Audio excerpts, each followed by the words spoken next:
You're tuning into It's a Vibe. Let the poetry lead you in.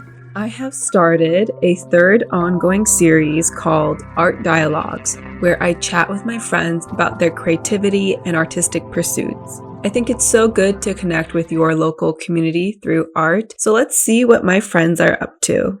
We know each other from school, Cal State Fullerton. We They're kind much of knew fun. of each other.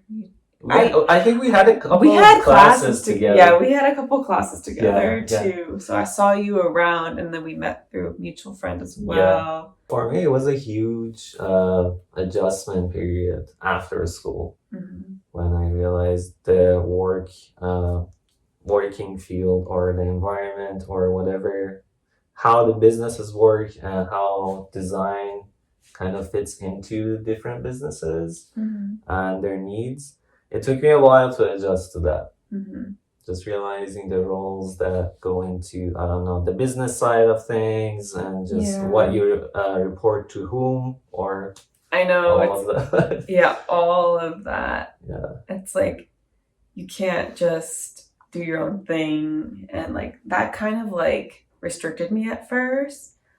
But I feel like I just kind of did my own thing as well, because like I feel like it would get to me if I had all these restrictions and I couldn't like design the way that I wanted to, and like it ended up being like what they liked, and then like sometimes it'll get in my head about like the design process, like oh what versus like thinking about what they like versus like Oh, what you absolutely. know, Yeah. what you what you What know you is gonna know look to be good, good, yeah. and then they because they don't know themselves. Like you show them what they're like. Yeah. Oh yeah, I like that.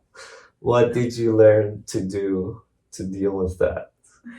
You have to be an authority, I guess. You have to see yourself as an authority, and that's something I'm working on Right. within myself, and to like get ahead or like to people to respect you, and like Right. and yeah, like see yourself as something as someone valuable or having something of value. It's really challenging in these times too, Yeah. because everything is being automated by different softwares. Or Yeah. I was like, no, I can do it with ChatGPT. Yeah. I know everyone's like telling me like, oh, like writing, like I have like chat GPT writing my captions and my essays. Yeah. So I'm like, oh, it's not the same. And like I went to this like talk at IVC, and it was featuring this writer. Her name is Roxanne Gay, and Oh yeah, I know. at the end they mentioned a question about AI, and she's like AI in schools, and like because she's an educator too, and she's like, yeah, I don't like accept we don't accept that stuff, and like you need to like humanize your writing, and it's like as AI, even though it's like a compilation of like all of our minds and everything, it's just like not the same because it's not your voice necessarily. You're hearing through. Right. So it's like, yeah. I feel like you would know more about writing because you're a comm major Yeah. too. I But know a little bit less about that. but even with design, like I've tried to like create infographics and stuff. Like hopefully it'll get better, but there's like, you know, missing limbs and like words that are not even real. Like it's You'll have to know how to make it better. yeah. If it actually produces something worthy, you'll have to know. I'm not to make it against better. AI, but I don't think like it should take over like the creative's role, and like the whole thing with like the writer's strike and Right. I mean, it's crazy because AI was supposed to do the basic stuff. yeah. It was supposed to do our house cleaning, and for a while it looked like it was doing that with the robot vacuums and everything, Roombas and everything. Yeah. But right now, it's like the creative world is under attack by AI. Yeah. But in the school that I started teaching, they're okay with being open to the use of AI. The use of it. But not for a final product, as just as a brainstorming tool. Oh, okay, yeah. No, because that's they good. know they can't escape it, you know? Yeah. If they say it's bad, everyone's gonna use that, and there's no way you can like figure Yeah. out if they did. Yeah, I know people are already using it to like study and write, help them write and Right. yeah. Even with my client work, like when I compare my client work from last year to a few years ago, like a few years ago, they would tell me, "Oh, I want a logo that looks like this," or "I want this kind of feeling." But give me something with their abstract ideas. Right now, they just type that in, and they show me the ChatGPT results, and they say, "I want something like that." I'm like, no, don't send me that. That's a first. Okay, so you teach. Yeah. What do you teach?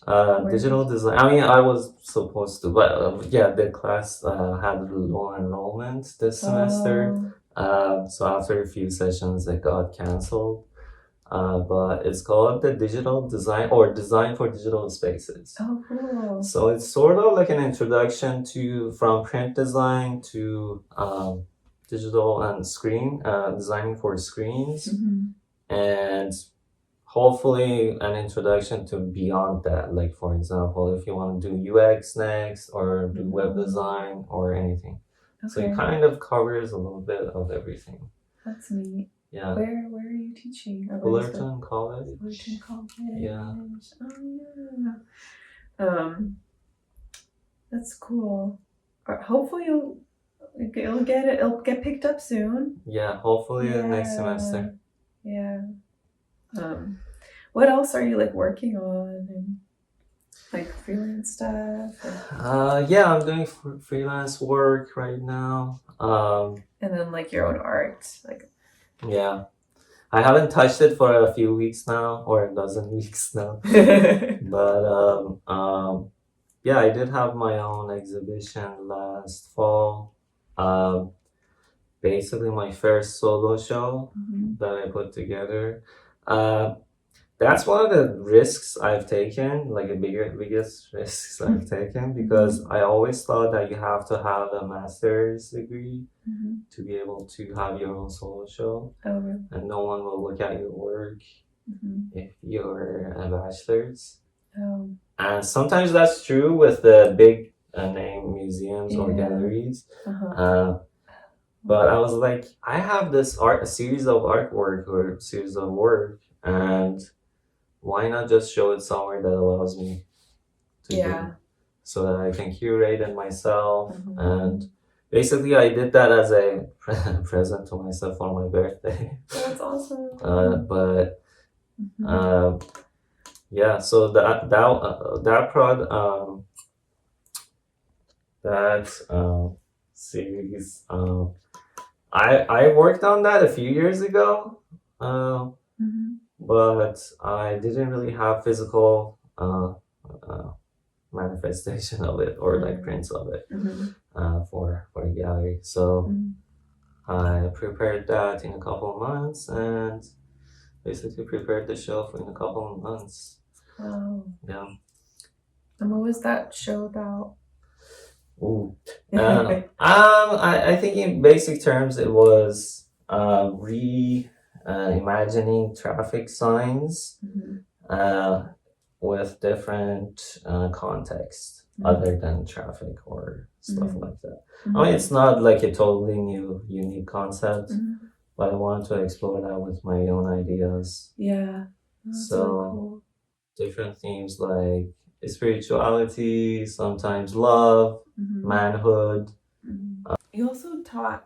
You were a guest teacher, right, at Cal State Fullerton? Yeah, guest lecture a couple of times. I went to this history of graphic design class, just to talk about my work or my process, and just to show that the students that like if a designer in the industry they want to look up to or like just get familiar with, they have something. Yeah. Are you brewing anything up next, like for like an art, like your passion project, another art project? There are some things at the back of my mind.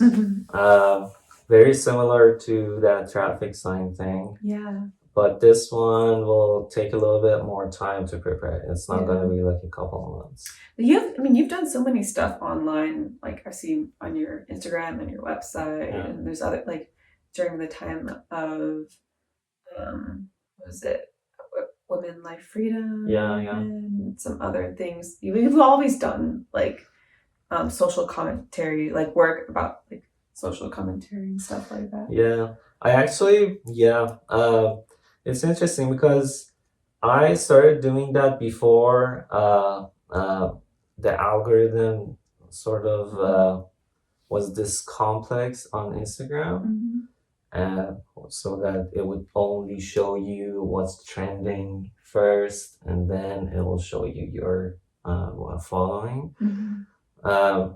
So even for like I did an hour work for the Black Lives Matter movement, which was basically sort of a reappropriation of a Barbara Kruger work. And for Women Life Freedom, I did a few artworks. That's funny because that one I didn't really want to do like that. But a singer actually sort of reached out to me and they were saying, "Oh, I'm working on this song for to support this movement. So can you have some concepts for us ready?" And I did.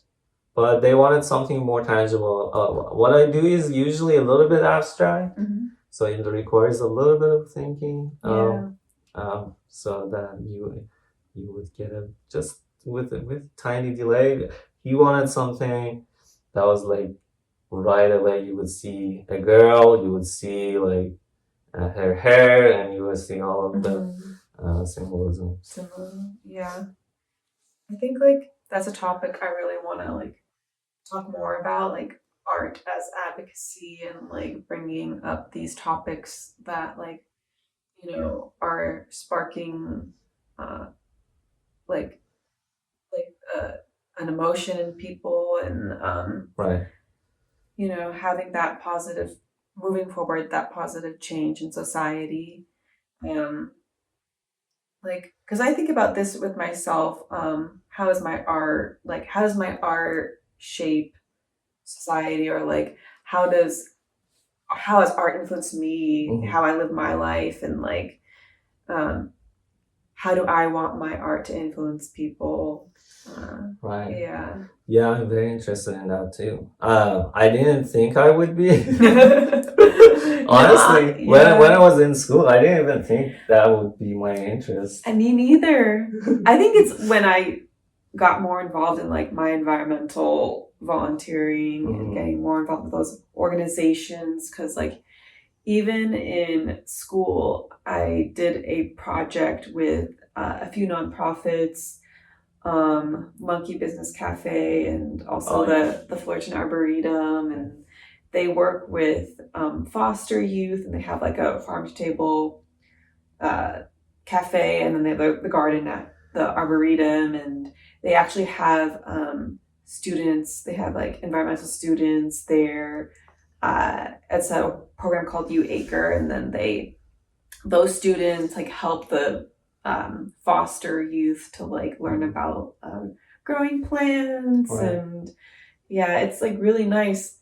It's like very community like building and sustainable, like it's having this like ecosystem and like so like like re-sparked my like passion. Is that first you discovered your passion for it? I was like really into like nature as a kid and all that stuff, but I think it re-sparked my passion for like, oh yeah, I need to get into this like environmental thing.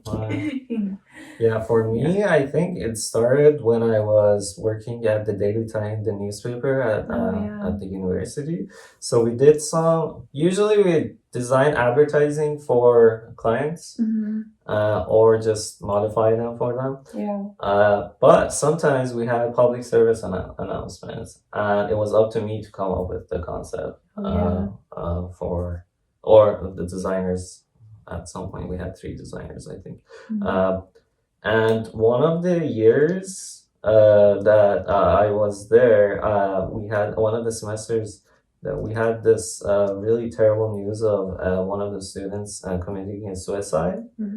I think it was in Laguna Beach or something. And a few years back, I had a basically acquaintance of mine also commit suicide. So it really like that's showed me this opportunity to just like raise awareness. So what we did was we did some collaboration with I think OC Mental Health Agency or a couple more institutes. It might have been Mental Health America. So I did just a few illustrations just to raise awareness on that. And I was like, oh, I think I'm interested in raising the awareness about the issues and using that medium as a way to raise awareness. Yeah, it's when it like something personal happens to you, really like spark something in you to do something about it. And it's nice to hear those stories. And even because I go out to a lot of like art workshops and writing workshops, and I hear people's like personal stories, and it's like more meaningful when the art has like a personal meaning to it. Absolutely. And connects us all together. And the more personal it is, the more universal it is. Funny, ironic. Because you're getting more in touch with your most human emotions, and that's like more universal. I feel like even with graphic design, I really liked like the symbolism of it, and I have always been attracted to like symbols, and I think that's one thing that kind of got me into it, was like how you can express something through something minimal or like abstract. And I really like abstract things. And like it was also like I loved playing with typography in high school too, like hand-drawn stuff. But it was always like that symbolism for me to like had that deeper meaning behind it. And I thought that was really cool. The one thing about graphic design that's really interesting is that it usually, because it's a visual medium and it's traditionally used to communicate really simple messages, it kind of looks like it's supposed to directly talk to you without any like twists or stuff like that. But when it's designed really well, it can do much more than that.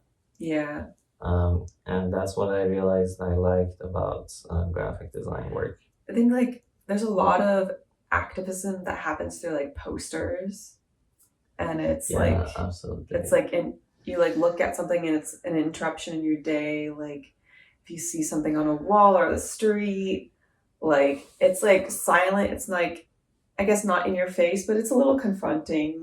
Like I love those, especially the ones. I mean, there are some that have illustration in them. Obviously, the illustration can be used as a tool too. But with graphic elements or objects that you can draw or design, or even the words are really powerful. The typography. I remember, I don't know who said this quote, but I read it somewhere. We can look it up later. But it says, "Good art disturbs the comfortable and comforts the disturbed." But I haven't heard that one yet. That one's good. Is there any like artist or musical artist that you're really into right now? Or? Musical or graphic? It doesn't matter. I'll leave it open ended. There are some illustrators that I really like, but in terms of design, definitely like Shepard Fairey's stuff. Oh yeah. Barbara Kruger is one of my favorites. I've been getting into her more lately. And Kusama is one of my favorite artists. Mm-hmm. Although her work is more abstract and more about the patterns or the aesthetics or what it makes you feel like, rather than the words or the stark illustration or whatnot. But I also follow this artist in LA called Plastic Jesus. He's a street artist, and he's an activist. He does activist artwork, and a lot of his stuff I really resonate with. That's neat. Like, for example, he also had some traffic signs that he recontextualized, but he also had like, for example, like a fire hydrant in the shape of a like a designer brand, like a Louis Vuitton or something. Or stuff like that. He does commentary like that too. I really like his work. Yeah, I like that. I remember one of my fine art classes in photography. It was I think it was an advanced photography class. I don't remember the name of the class. But I was doing this project that basically was about like a personal project, like a self-portrait or something. And what I did was I photographed some objects that belonged to me, and I make the objects be, I specifically pick the objects to be very personal to me. Not that they would have like personal meaning to me, but it would be like really personal, like what I comb my hair with. Yeah. That's something like really personal. Like no one else would use that if I were gone. So I was like, I did all of that. And maybe like I had like a really old watch in there, and we were critiquing my work in class, and my teacher said, "This is not a self-portrait. I think your work is about loss." Oh. I was like, "Holy crap!" That's deep. She was right. Because all of the objects that I picked, it was like, if I like when I die, those objects would be meaningless. Oh yeah.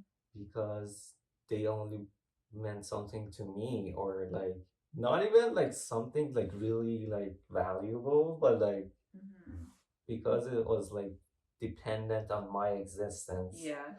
Or I was dependent on them. Yeah. Then I was like, oh, I think she opened my eyes to like, even when you think you know what an artwork is, it could mean something else. Yeah. I was like, okay, I'm really interested in doing that much more. That's cool that she saw that insight in your work. Like so many people, like they'll have different takes on your work, and you'll find new meaning in it. Yeah. Wow. Yeah, that's profound. Yeah.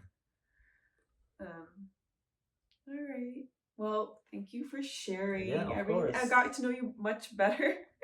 Yeah, got to know you happy way to better. share. This was great. I love this, and I want to continue these conversations with other artists, and I feel like art really connects everyone on a deeper level, and I feel like that's one way to build community, build a more vibrant community, and yeah, that's really neat. Yeah. So where can we like connect with you and find your work? Depending on what You have your website. type of connection Yeah. you want to make with me. I mean, there's always email, but I would rather like connecting on Instagram or LinkedIn. Mm-hmm. Um, Yeah. Instagram for casual Yeah. connections and Yeah. LinkedIn for professional. Yeah. So my Instagram would be HossGFX Mm-hmm. or at HossGFX. All right. And my website and everything will be there. But you Yeah. can find me on LinkedIn too. Nice. Okay. Yeah, yeah. Awesome. Well, thank you. Thank you for coming over and chatting with No, me. thanks for having me. Yeah, this was really nice. Yeah, thank you.